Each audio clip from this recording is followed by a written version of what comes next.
AITA for telling my birth siblings to fuck off and leave me alone, and I don't care about their stupid fucking parents. I, 21M, was adopted as an infant. But this wasn't some heartwarming, selfless decision made by a struggling mother who just wanted the best for her baby. No, I was abandoned. I was found in an alleyway, wrapped in nothing, left in a low-visibility area where I could have easily been overlooked. No note, no sign that someone cared about what happened to me. I was discarded like trash. I don't remember any of this, obviously, but it made the news at the time. I've seen the old newspaper clippings. A mystery baby, left for dead. If someone hadn't found me when they did, I wouldn't be here today. The people who saved me weren't my birth parents. They were total strangers. My adoptive parents? They're the people who raised me, loved me, wanted me. They were honest with me from a young age about my adoption, but they never made me feel othered. I was part of their family, no questions asked. I grew up with siblings, all biological to my adoptive parents, but they never treated me like anything less than their brother. I had a childhood filled with love and laughter, and that was enough for me. I never felt the urge to go looking for my birth family. I never had some big identity crisis. The people who abandoned me had made their decision. And honestly, I didn't care why. That was my stance for most of my life. But then a few months ago, something changed. I got engaged, my fiancé, and I started talking about our future, about kids. And for the first time, I had to confront the one real problem with not knowing anything about my birth family, medical history. What if I had some genetic disorder I didn't know about? What if there was something lurking in my DNA that could affect my future children? That was the only reason I decided to do a 23andMe test. I didn't want a reunion. I just wanted information. But like an absolute idiot, I didn't realize I had accidentally left the option open for biological relatives to find me. And that's how I learned I wasn't an only child. I got a message from two people, birth siblings. They were older than me. And apparently, I wasn't just some one-off mistake. My birth parents had 5 other kids before me. At first, I was just in shock. I had always assumed my birth parents were young, desperate, and alone when they abandoned me. But no, they had an entire family. They had raised my siblings. And yet, for whatever reason, I was the one they tossed away.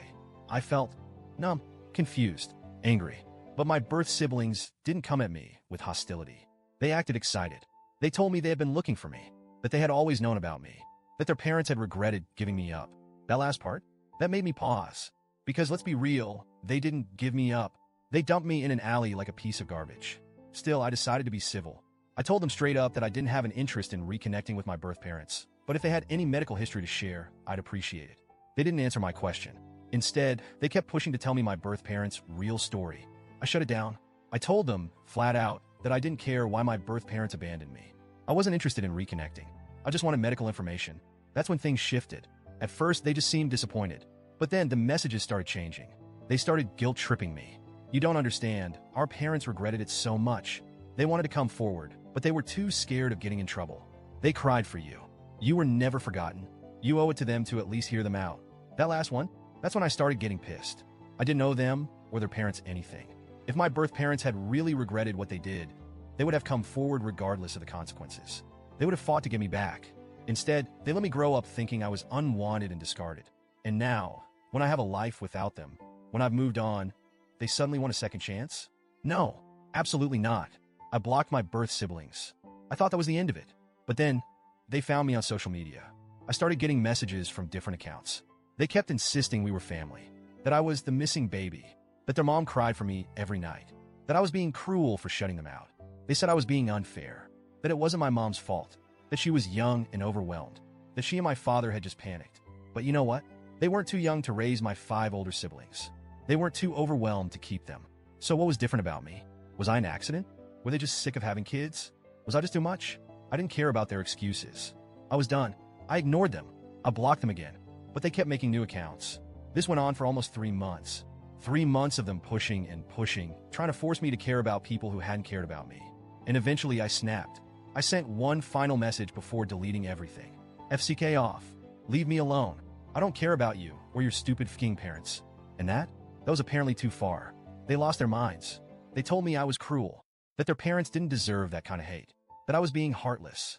They kept coming at me, but I didn't even read the rest. I deleted my account entirely. And now, I don't know.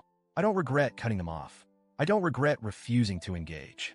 I know I don't owe them anything, but was my final message too harsh? Was it too much? Because a part of me wonders, should I have just ignored them one last time instead of snapping?